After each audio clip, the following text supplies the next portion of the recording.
I mean, there are national labs that do research, but like for the most part, we think of the government as actually funding research in other institutions, right? So whether they're funding startups or universities or like contract research organizations, and with the government, there's kind of this fundamental tension, and maybe you're even seeing a little bit of this in the Doge discussions that are currently happening, where as citizens in a democracy, we want the government to be responsible with our money, right? Like we pay taxes, we want the government to spend that money responsibly.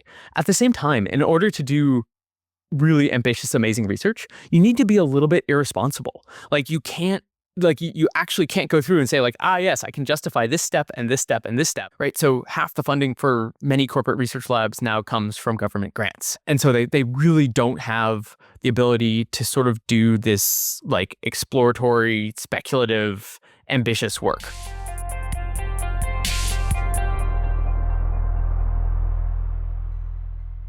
Ben, I'm terrifically happy to meet you. I'm terrifically happy to meet you. It's like one of those things where you're like, you know that a person exists and you've like interacted on the internet, but never really like. Yeah. Well, and what a wonderful excuse a podcast is to close all those loops. And I love your sweater, and I'm so excited to talk to you. Right back at you. I love your like little statues with the Santa hats. Oh, thank you. That's Warren and Charlie, decorated for the holidays. It turns out like infant Santa hats fit them perfectly, which I'm extremely excited about, and my wife is ecstatic. So yeah, that's my little Christmas decoration. I heard so much about you from, I think, probably first and foremost, Sam Arbesman.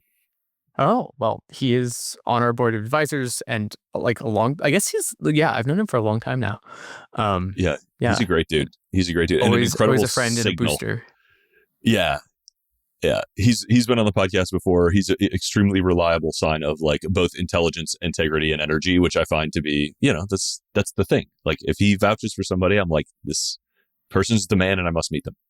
Yeah, I mean, I guess what else do you need besides intelligence, integrity, and energy? Like that's what I want from people.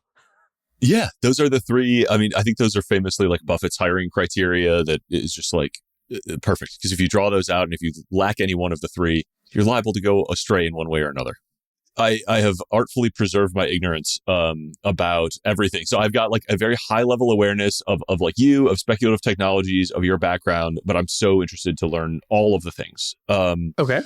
And we may as well start at the beginning, which is as interesting as any other part, which is like how and why, I suppose. Do you study both medieval history and engineering? And how did it happen and what has it gotten you? Yeah. So the way that it happened was, honestly, I finished all my engineering requirements in 3 years.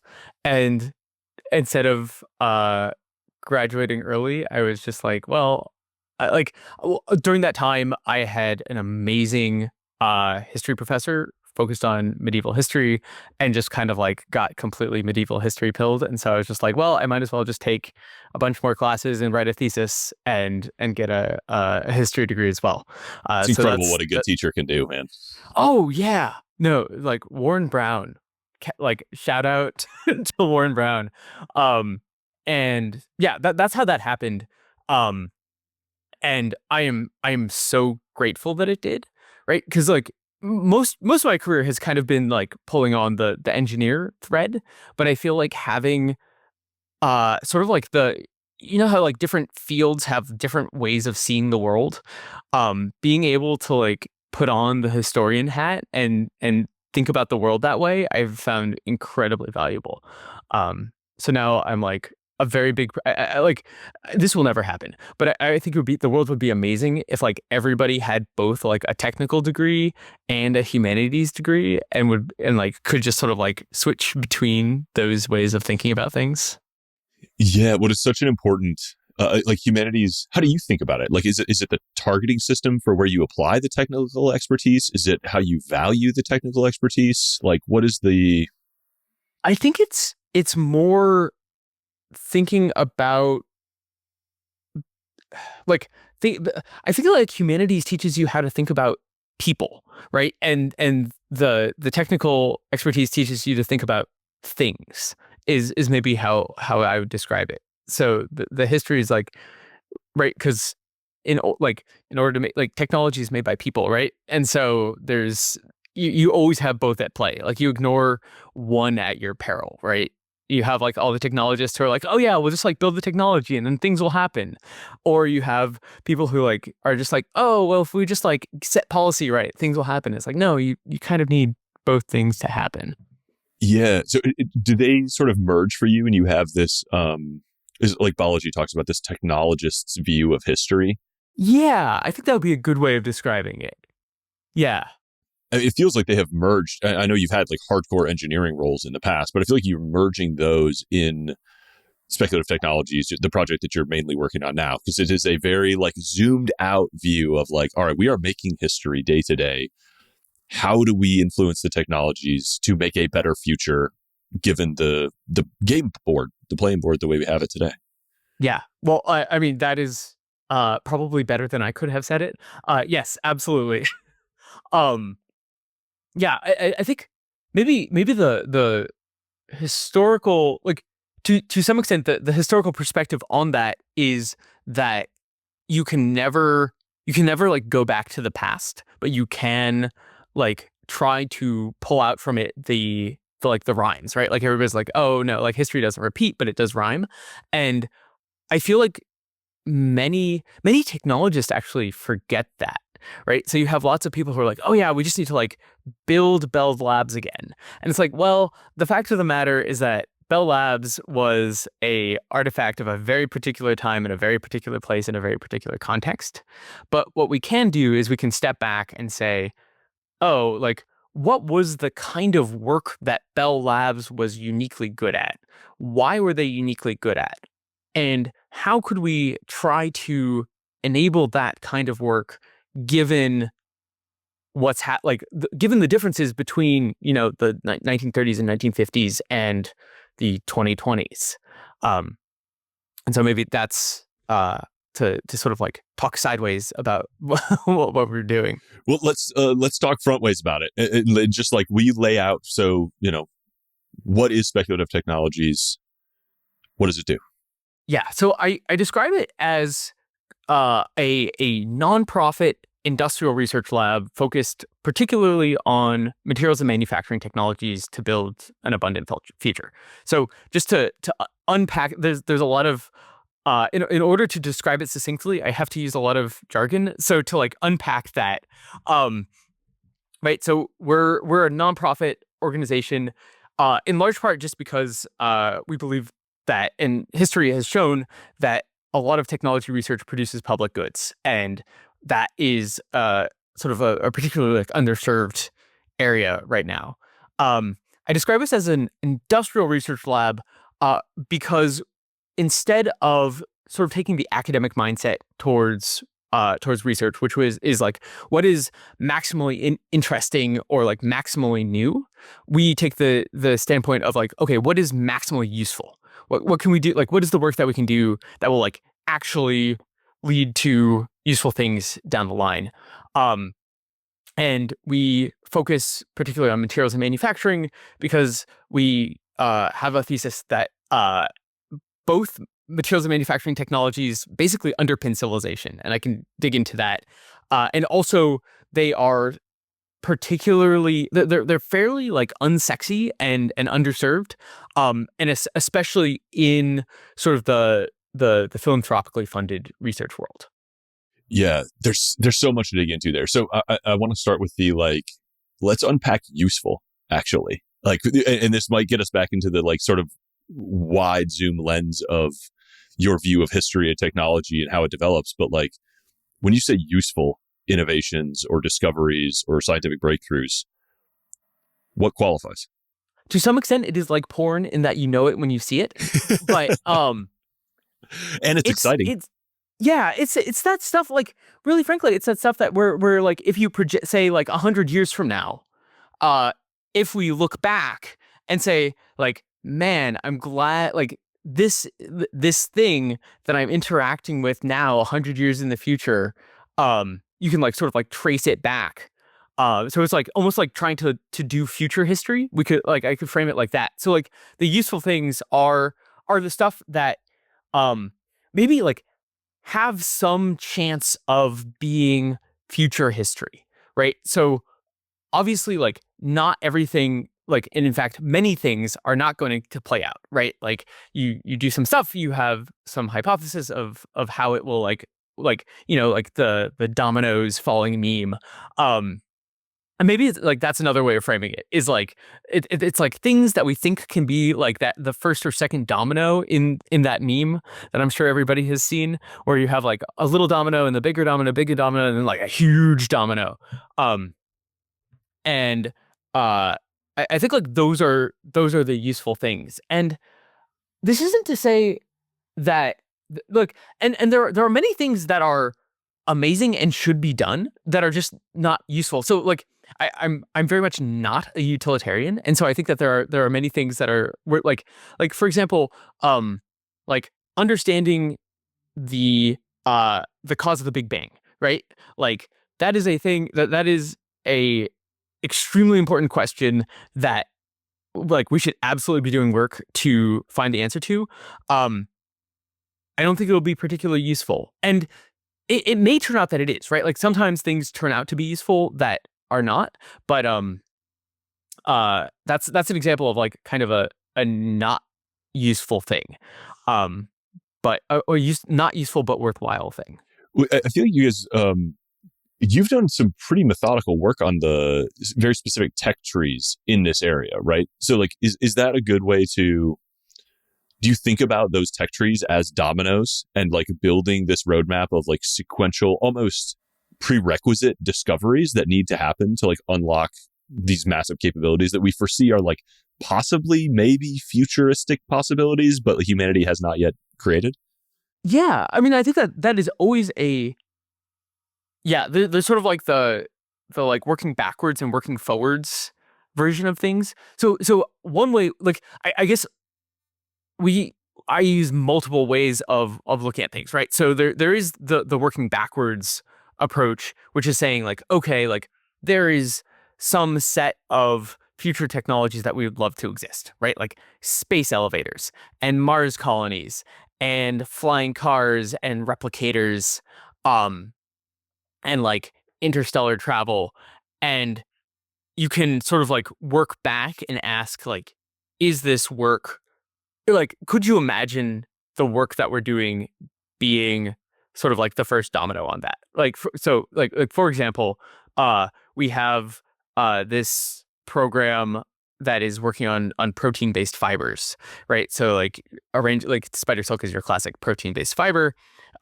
We can make the proteins. We don't have the mechanism that spiders have in their butts to like rearrange the proteins and then apply a stimulus to them to actually make spider silk. Um, and there is a insane scenario where the work on these protein-based fibers, sort of like taking all these like small pieces and putting them together to make a very long fiber, like is the domino that leads to like extremely long carbon nanotubes, which then leads to space elevators, right? So that's one way of looking at it. But at the same time, uh, I think that especially in materials and manufacturing, the nature of it is that the vast majority of the impact happens via second order effects. And so the other way to look at it is like, okay, if we can unlock this, almost like how much space does it open up that we can't even predict exactly what it will be used for. So it's like you always want sort of like one sort of like dream scenario, but then there's like all these second order consequences. That's fascinating. It's really similar. I mean, it's almost the like scientific possibility cone in the way I think about, early stage investing as like market possibility cones of like, Yeah, if there's one absolutely. really clear, big enough target to justify the company, but there's a lot of adjacent markets or opportunities that the technology could then tackle, like that's a great investment to make. Yeah, absolutely.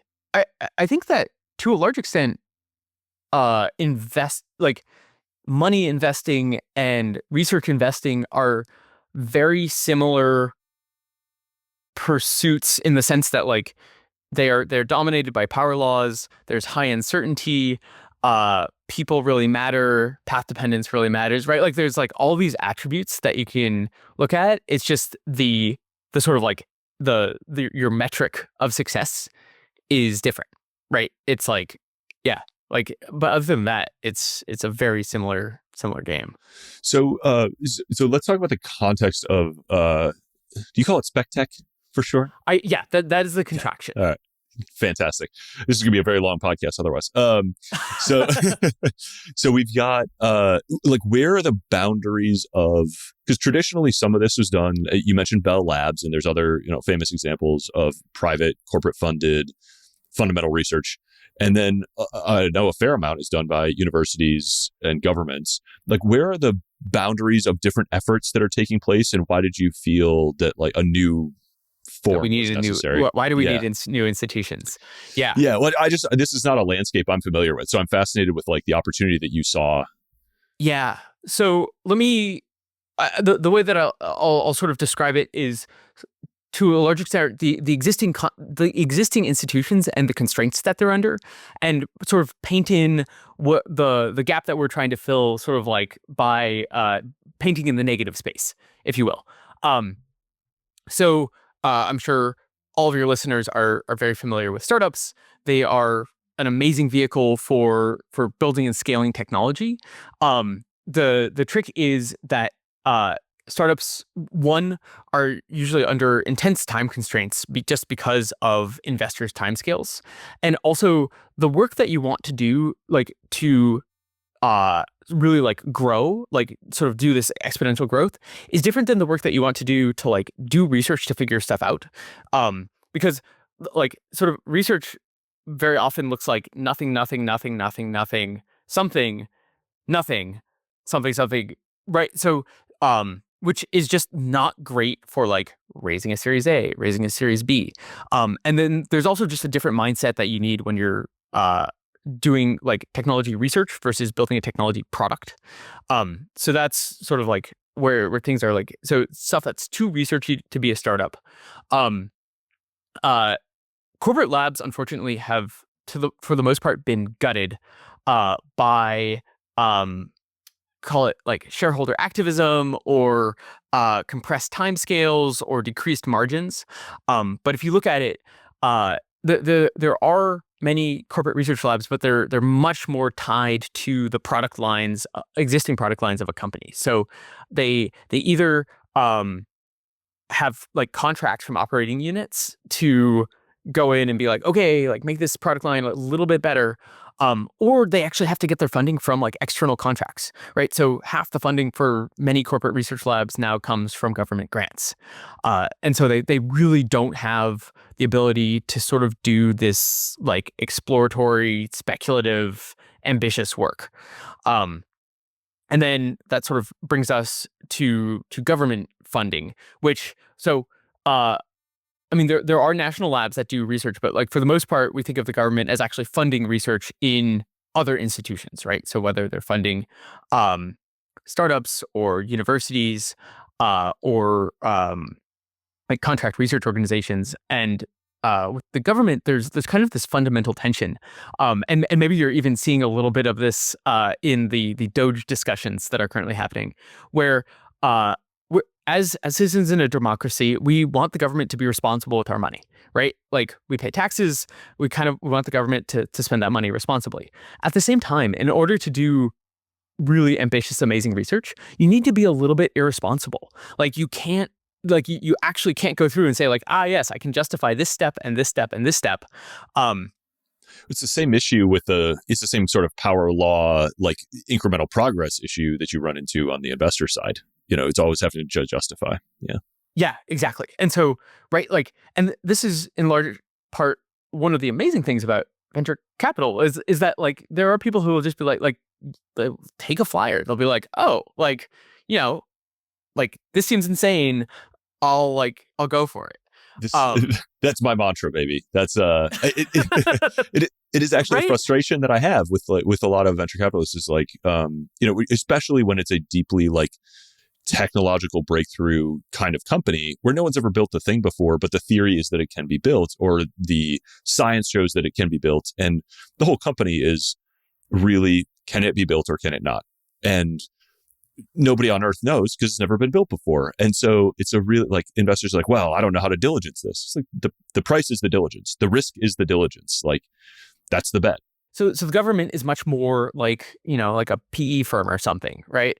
Um, and there are just many things. I mean, and then like we can go through the whole like litany of things like it moves slowly, it requires you to be part of an existing institution. It's very like XYZ.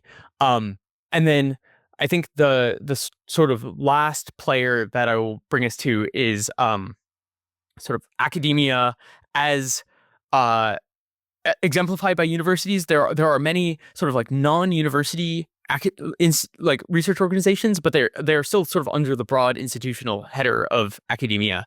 And the issue there, I guess there's sort of two categories of issues. There are the universities themselves as institutions have accumulated at this point dozens of roles over the past several hundred years, right? Like Mark Andreessen has talked about this, where it's like the university is both like a place for 18 to 22-year-olds to like hang out, get like do job training, do moral instruction, be a dating app, be a credentialing agency, be a hedge fund, a sports team, right?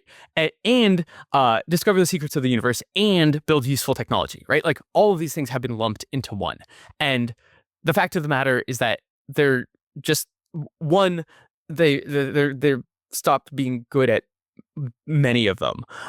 And then and I would argue that they are especially bad at creating useful technology, even though that is sort of the paradigm that has been sort of like incepted into us.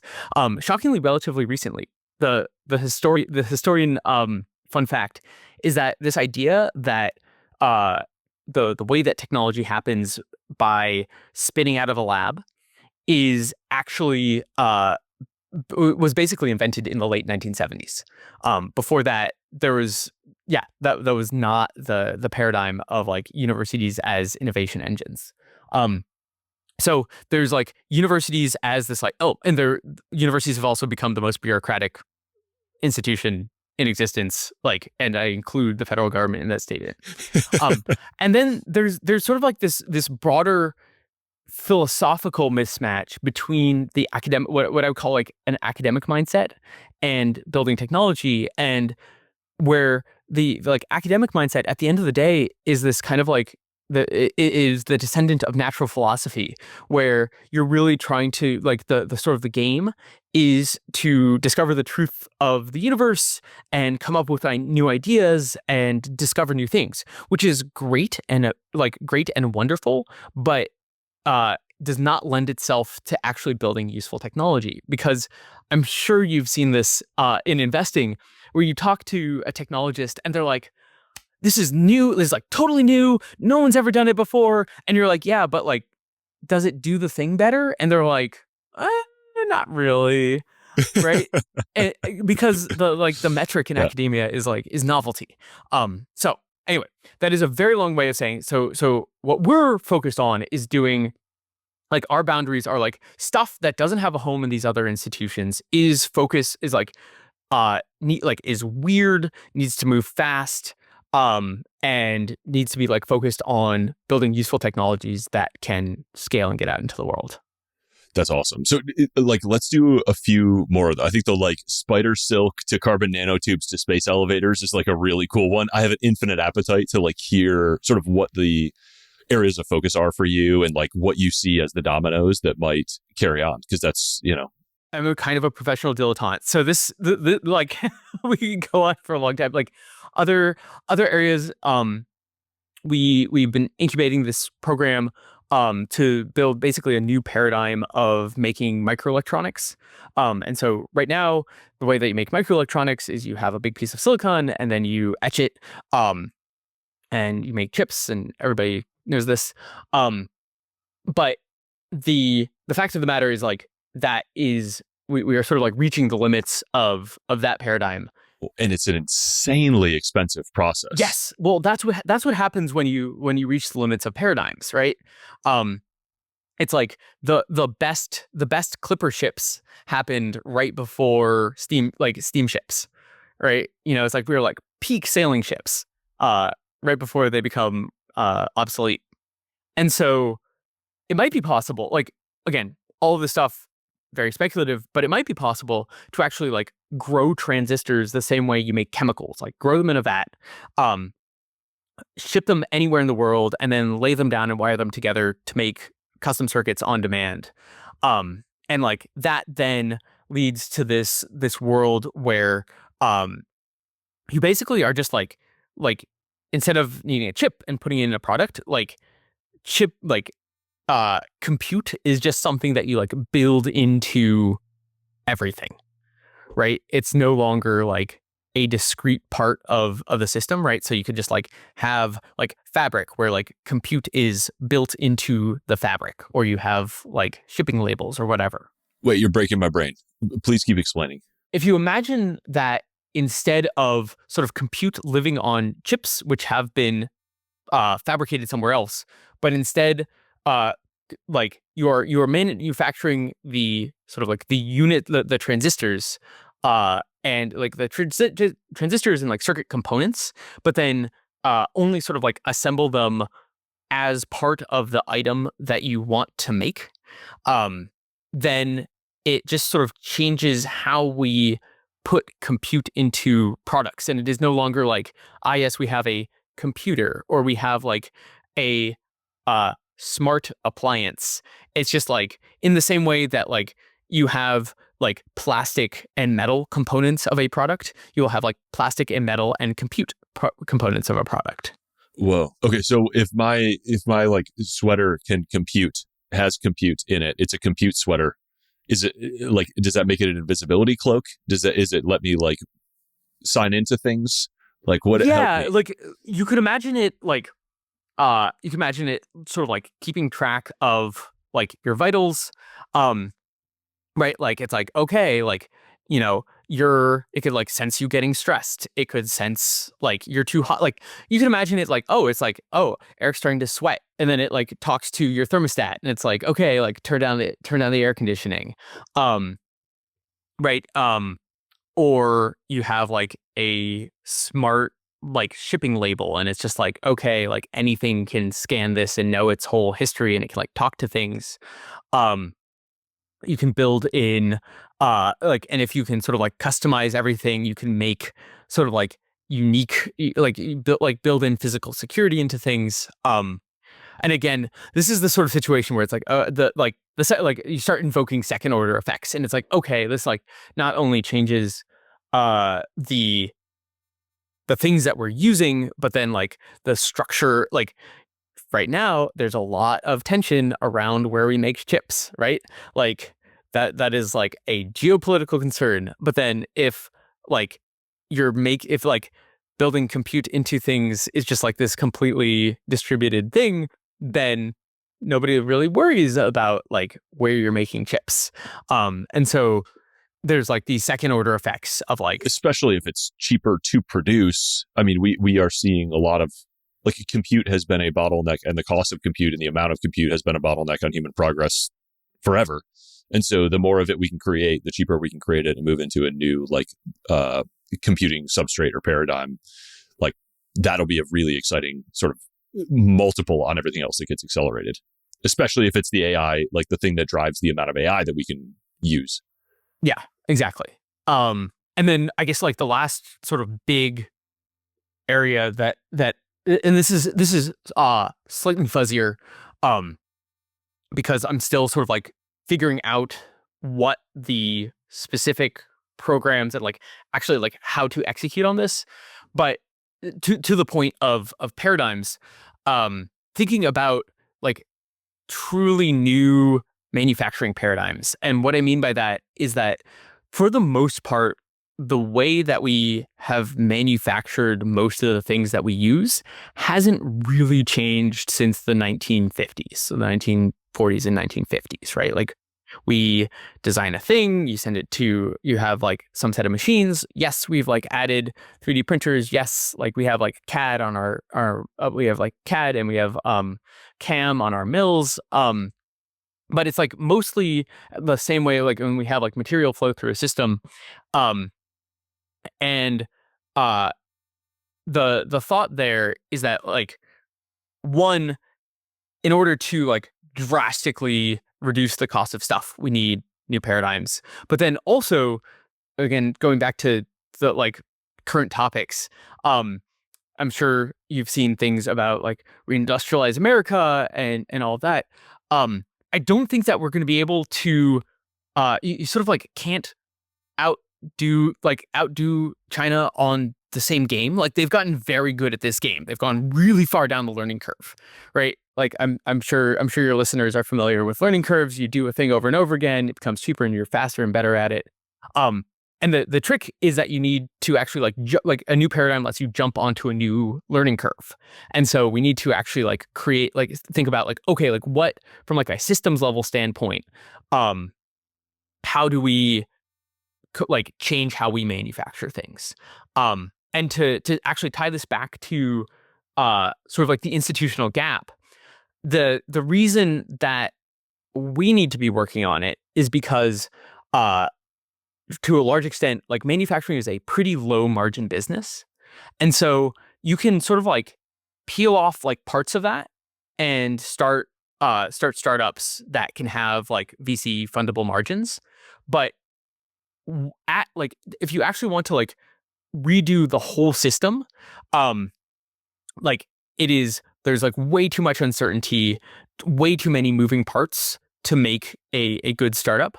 And at the same time, all of the existing manufacturing companies like don't have the margins to do this research.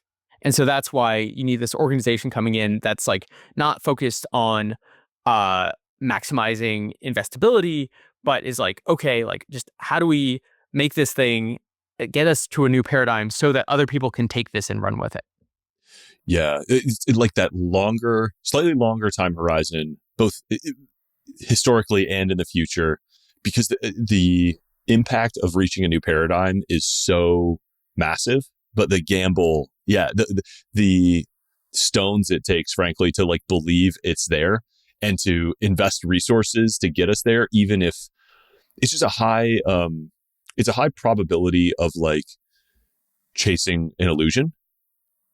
But the payoff, if it's true and you can find it, is so massive that the expected value is there every single time.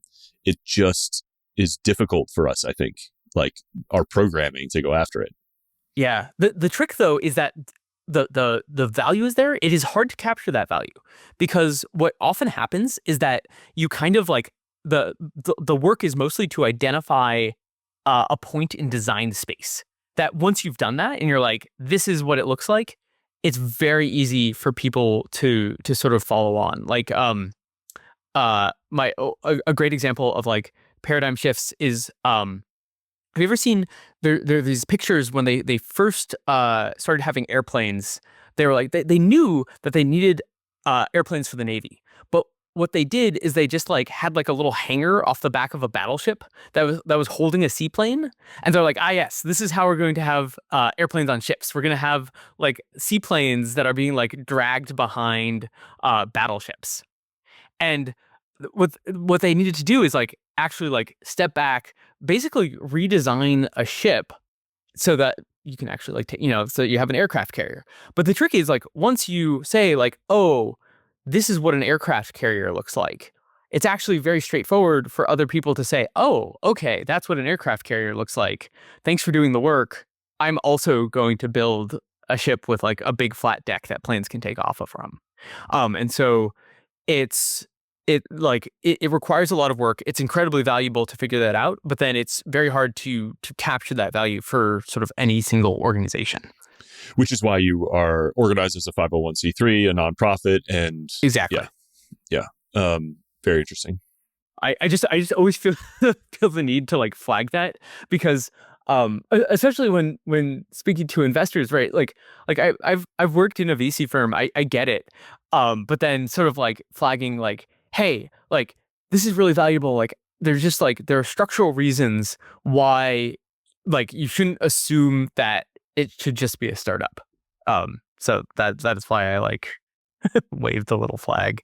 Yeah, and like there are exceptions. The exceptions sort of prove the rule of like when the existing mechanisms for discovering these things, and just because it's hard to capture the value doesn't mean there isn't value, right? Like the Oh positive yeah, totally. externalities of going through one of these transformations are absolutely massive. And technological advances, I'm sure you have many examples throughout history that sort of are motivating factors, but like this is how you lift millions and billions of people out of poverty, is like discovering and deploying and commercializing and distributing new technology. Absolutely.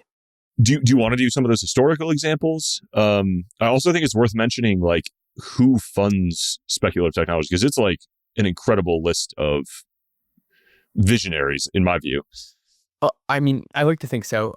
Yeah, I mean, our funders are kind of we've gotten funding from Patrick Collison, Schmidt Futures, OpenPhil, the Survival and Flourishing Fund, Sloan Foundation. Um, yeah, I don't have our list of funders right in front of No, me. it's those are awesome. I mean, I know it's the end of the year and people are like searching for, it's really hard. Everybody wants to sort of like be a good charitable donor. It's very difficult to assess the sort of impact of any individual foundation, even if you love their work. A lot of it is a band-aid on a band-aid on a bullet hole. And this is one of few nonprofits that I see, and there are a handful that are sort of like in our tech world that have a truly long-term view towards producing massive positive externalities for the entire civilization. There's just, frankly, not that many of them, and you're tackling really important stuff that the government and universities, as you point out, are not necessarily doing as good of a job as they've had in the past. Yeah. Well, yeah, I appreciate that plug. Yeah, I mean, as further like social proof, OpenPhil has us on their website as like one of their recommended charities. So it's like, don't take it from me, take it from the great folks at OpenPhil. Um, Yeah. Well, there's no amount of this that is like enough. Like I can't, like, as a civilization, I feel like humanity is just like drastically under resourcing their frontiers. yeah, I yes, I definitely agree.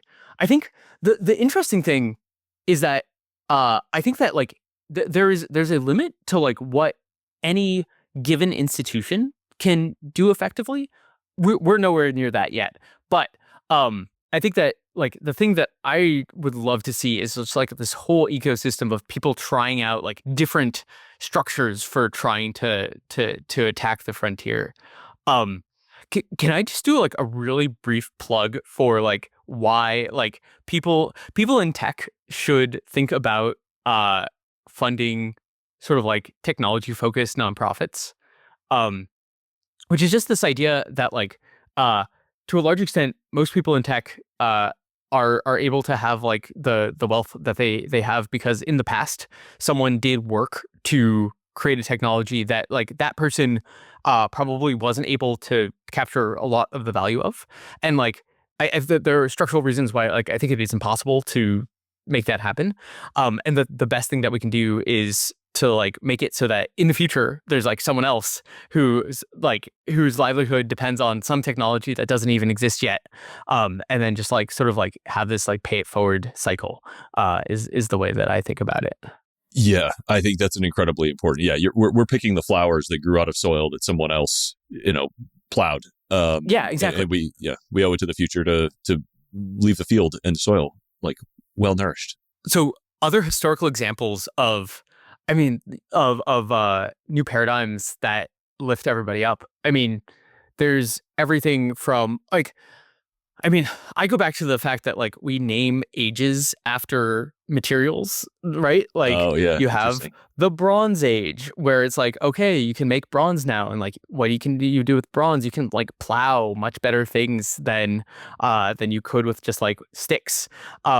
And you can like make much better cutting implements, and then like you have the Iron Age, which lets you like cultivate even more lands and make all sorts of products that you couldn't before, um right, and sort of like it just goes like the litany goes on, right? So like just think of like an age, what it's named after, and it's like okay, like that lifted so many people. um artificial fertilizer, like the Haber-Bosch process, which is how we turn atmospheric nitrogen into we fix the nitrogen so that plants can use it to grow food. Some ridiculous fraction of the world would not be alive right now if we hadn't shifted from a paradigm where like we literally like would dig nitrogen out of the desert and like harvest bird guano um in order to fertilize things to having these like giant factories that just like pull nitrogen out of the atmosphere and turn it into fertilizer. That's an incredible example, I think, because it's like a inverse genocide, right? Like if you look at if that scientific process hadn't been existed, commercialized, distributed, built out, billions and billions of souls would not ever have been born. And like, what opportunities are we missing that we have not yet discovered because we haven't, funded the right research or pushed it the right way or given the right grants? And like, that's the, where could we be in 100 years if we organize our resources correctly? I feel like that's the, and how much good might be created, how many people might be born, how many lives might be gifted if we can get that right. Yeah, absolutely. I don't know what the word for an inverse genocide. There's like distress and eustress, and Yeah, like and like dystopia and utopia, eucatastrophes. eucatastrophes. Yeah, what's the like? Oh yeah, I think the word looks completely different because like side is always killing things, right? Um, I'll text a linguist. We need yeah. a lifeline. We'll figure it out. We'll figure Okay, it out. phone a linguist. Uh, I am not a linguist. Um, yeah, and it's just I think it's almost like hard. It's almost hard to see these things looking backwards, right? Because like we just don't. They just become part of our lives, and we just sort of like it's like to some extent the hedonic treadmill just keeps churning, and we like don't realize like how terrible it was. Like Yeah. Well, and by the same token, it's so difficult to like. It takes real work to imagine something that seems so abstract, and then dare to believe confidently in it and like sail towards it. yeah, absolutely. Yeah, it's very hard. Yeah, it's. I think that there are these like broad strokes things that we can talk about how the world could be better. Right. It's like, okay, we could have drastically healthier, like, it's like I like to describe like you could like play basketball with your grandkids, right? Which means that like your heart and your knees and all of that are like fully functional when you're into your 80s. And it's like you can imagine that, but then it's like, okay, like what are the enabling things for that, right? And there's a lot of sort of like medical technologies, and then you like think uh behind that, and it's like, okay, like what underlies those technologies, right? There's like a lot of work that needs to happen, right? I like to point out that we wouldn't have like without stainless steel, we wouldn't have vaccines because we make the vats that we grow the vaccines in out of stainless steel, right? And it's like because it has like all these antiseptic properties, right? So there's like the thing, like the thing behind the thing. Um, oh, a fun fact about Haber-Bosch that I forgot to mention is that another thing, like to the point of second order effects, um, I think that a lot of sort of like existential things that people worry about actually end up getting addressed by second order effects from these new paradigms, right? So like it's easy to forget about, but like in up until like, the 1970s and the 1980s, people were genuinely worried that overpopulation was an existential threat to the world, right? Like I think there they was still this. are. There are many people who deeply believe that there are too many people instead of that we have a population crisis on our hands. Yeah. But I feel like there are people who believe that, but I feel like it isn't like a dominant narrative anymore. Like we like nobody's, or not nobody, but like I feel like that's um there's at least like a good thread of not being worried about it. But and like the reason that it's pretty like the reason that it's pretty clear that like it's not really a huge threat anymore is not because someone did something that was like very directly aimed at fighting overpopulation, right? Like it wasn't like the anti-overpopulation society. It was the fact that it was just like, okay, we just make artificial fertilizer and farming technologies good enough that we just like have so much Can feed food that, everybody. Yeah. yeah, exactly. Yeah, that's a really interesting one. And I think like looking forward, we may have solved climate change in 50 years and it probably won't have been a climate change focused solution. It'll be, a fundamental scientific breakthrough, a product of cheaper energy and a commercial solution. Exactly. Yeah, that's and I don't mean to be like flippant and like and say like, oh, everything's gonna be okay. We don't need to worry about things, right? Like that's not what I'm saying at all. It's more like I think that it is worthwhile. It's always worthwhile to work on things that don't necessarily seem like they are like going directly at a problem, but instead are sort of like creating general capacity that often has these second order effects to address big problems. Yeah, it's very much about like just getting closer to the frontiers, expanding the frontiers, like letting yourself creating the surface area to be surprised by the upside of some of these Yeah, things. exactly. And I think it's another line from the biology book. Like this is why it pays to be an optimist, and it's like a fundamental tenet of technology that you have to believe that the next problem is solvable. Right? Like every new idea you have might be like, oh, but all right, if we get the spider thing, we get the proteins, we get the carbon nanotubes, we get the space elevators, but like, what if people die in space elevators? Like, we'll figure it out. Like, that we'll cross that bridge when we come to it. Like we always have, we always will.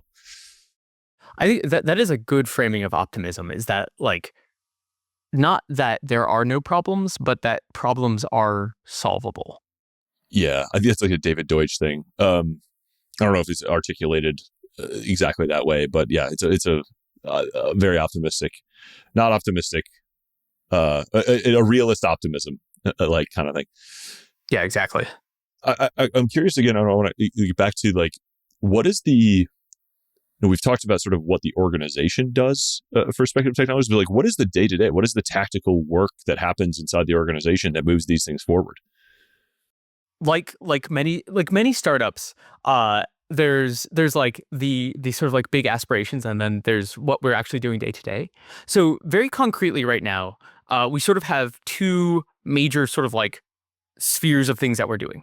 One is that we are incubating these programs, right? Like the electronics, like the protein based fibers, and what that concretely means is building roadmaps that like create this like definite vision of like, okay, this is what we like, here are the biggest risks to this technology. Here's the work that we need to do upfront to address these risks. Here's the work that we'd need to do that after that, if that goes well. Here's how it would get out into the world. Like here are different scenarios, right? Like so like building very detailed roadmaps, and you can see some of those on our website. And that's like the incubation. And then like frankly, like trying to get those programs funded, right? So like and like working with the program leads to get those funded. And then we sort of have this other program that we call the Brains Accelerator, which is meant to help people start ambitious nonprofit research programs, whether that is something that they do with us, whether it's starting what's called a focused research organization that your listeners may have heard of, or going off and starting a ARPA program or something else entirely. And so that's sort of like our way of like trying to like push forward the ecosystem on top of just the work that we're doing internally, right? So we have lots of ambitions of like, okay, like would love to build a lab, would love to have like a ton of money going into these programs and sort of all of that, but like day to day it's a lot of planning, fundraising, helping people start their own organizations. Yeah, which is it's a cool. Correct me if I'm wrong, but my understanding from that description is that this is a place where, if you put $1,000 in and you guys deploy it well, you're helping someone go 0 to 1 on a project or process that then and helping them multiply, the money available to that effort. Absolutely. Yes. Yeah. We like to think of ourselves as very high leverage.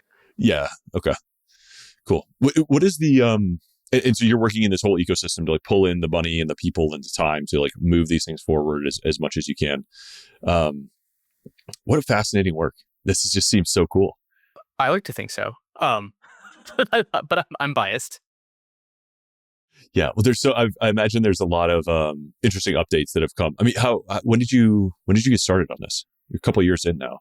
Yeah, it depends on when you like. I think we like officially launched in February 2022. So we're about 2 years, little of 2.5 years in.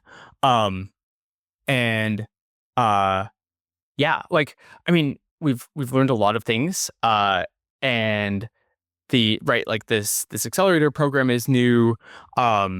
We one of the big things that we've learned actually is when we first started, we really thought we were going to be like a private ARPA, right? Like that was how I was thinking about it. That's how I was projecting it, and to a large extent, I've realized that uh, progress in the research ecosystem is actually bottlenecked by where people are physically doing the work, right? So the whole idea with an ARPA is like, okay, you like fund other institutions, you fund universities, you fund startups to do work, and then you sort of like you're like, okay, now kiss, get these out into the world, and I like didn't realize how strong the constraints on all of those were, and so like a big update is like, okay, no, we need to actually like be able to be a home for people to actually like do this work instead of just sort of like being a like funding puppet master sort of thing. And that was like a big learning. It's like, Which, yeah, that sounds like a lot more work. it is. Well, I mean, it's all work. It's like different work. Yeah. Um, but yeah, that's like a big update. And then also over time, it's just like learning sort of like it's like everything is like fractally deep and like, okay, like what's actually going on in manufacturing research? What's going on in materials research? Like what is going like right? Like, I mean, over that time, AI for materials discovery really sort of exploded. But then and so you have to and so like once that happens, I'm always thinking about like like counterfactual impact. So I'm like, okay, cool. Like we don't need to do that. But you look at it and sort of at this point, like discovery is not the bottleneck. It's like scaling, right? So it's like, okay, how do we like much more effectively scale new materials and like get them out into the world? And like that's still like a big open question, right? So you like learn lots of sort of nitty gritties like that. That's so cool, man. I'm fascinated by everything that you're working on and the materials in particular. Like that, this is yeah, you've just really like opened a few doors for my imagination to wander here.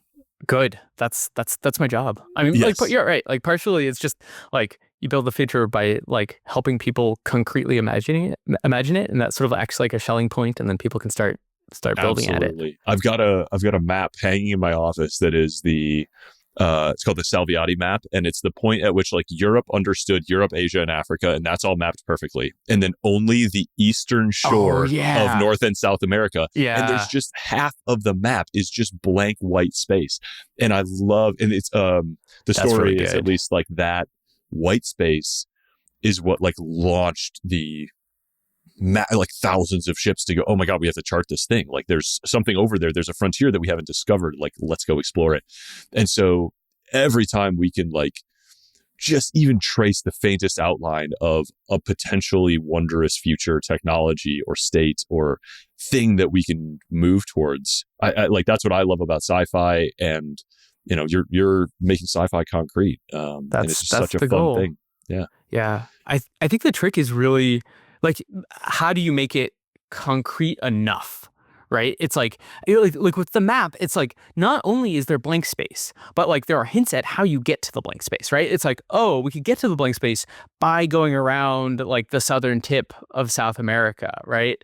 Um, and I think like that's the hard part, right? Um, is like what are these like intermediate steps that we can really take? Well, I'm really grateful to you for charging at this and you know drawing the map for us. So tell people where they can find you, how they can support you. So you can find it. Our website is spec.tech, spec.tech. you can find, like, I'm on Twitter at Ben Reinhardt.